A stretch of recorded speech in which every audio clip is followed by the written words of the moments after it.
Ayan guys, ibubuhos lang natin ng warm water sa ating lagyanan. At saka natin ilalagay ang brown sugar. I-dissolve natin ang brown sugar.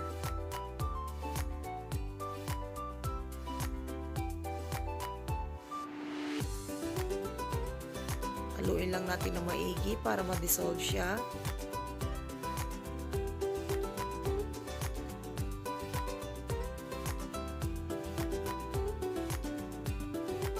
Ngayon naman guys, paghahaluin ko yung tapioca flour natin at ang all-purpose flour natin.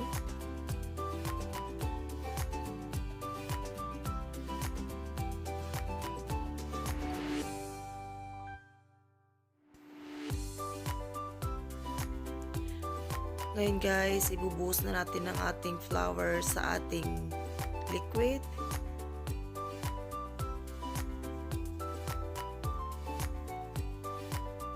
I-mix lang natin siya ng maigi. Ang ginagawa ko guys, hindi ko siya lahat binubuhos agad. So para ma-mix ko siya ng maigi, hinahati ko siya into 3 parts.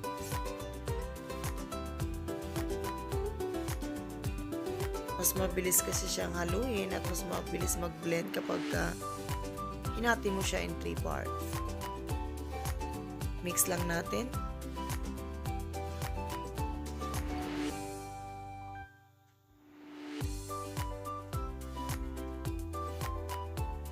Buhos ang natitira.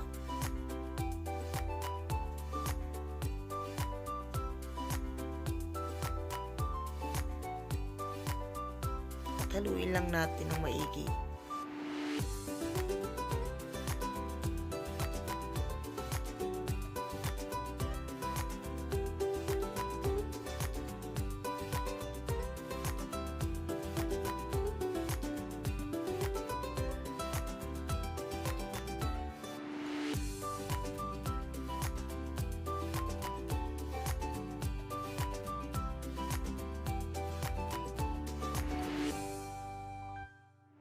Ngayon naman maglalagay na tayo ng anato powder para sa ating coloring sa ating kutsinta.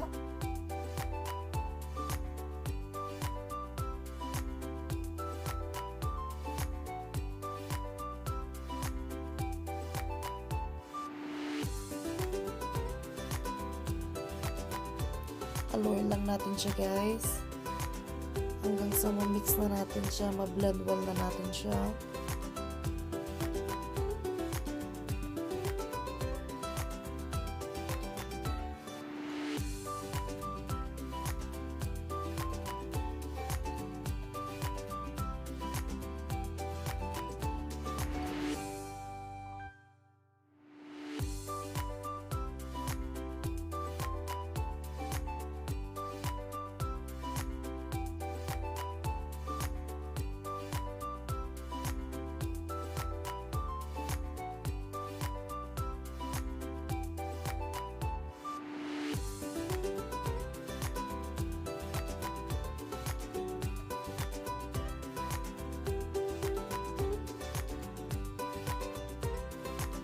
Ngayon naman maglalagay tayo ng lye water.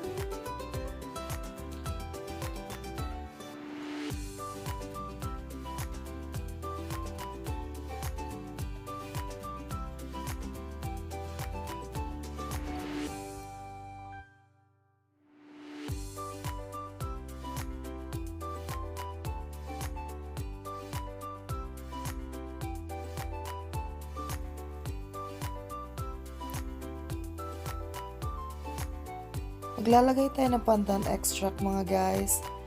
I'm sorry kasi nakalimutan ko siyang ilagay sa picture nung pinicturean ko ang mga recipe. So ilalagay ko na lang siya sa description. So naglagay ako ng 1 tablespoon of pandan extract at haluin lang natin siya ng maigi.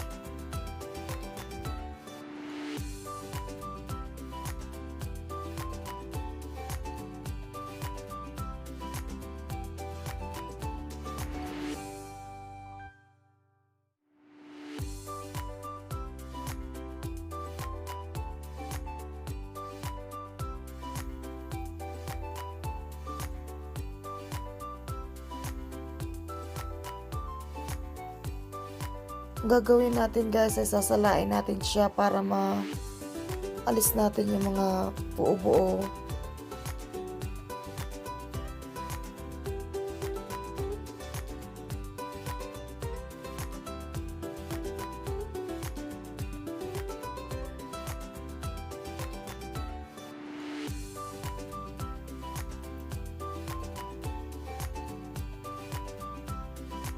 There you go. Ready na siya para isalang natin.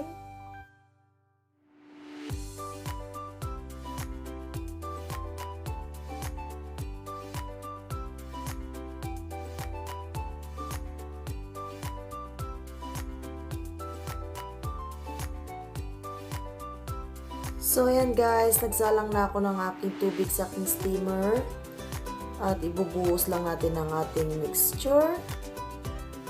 At iluluto natin siya, i-steam natin siya ng mga 45 minutes.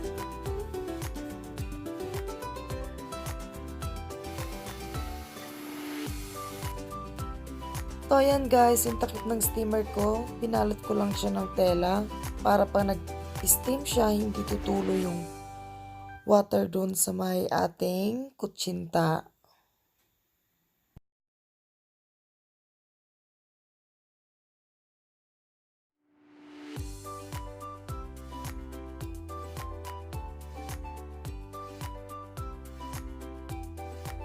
Ayan guys, i-check natin ng ating kutsinta kung pwede na siya. Tutusukin lang natin siya ng toothpick. At pag malinis na ang toothpick, pwede na siyang ihanguin. Palalamigin na lang natin siya.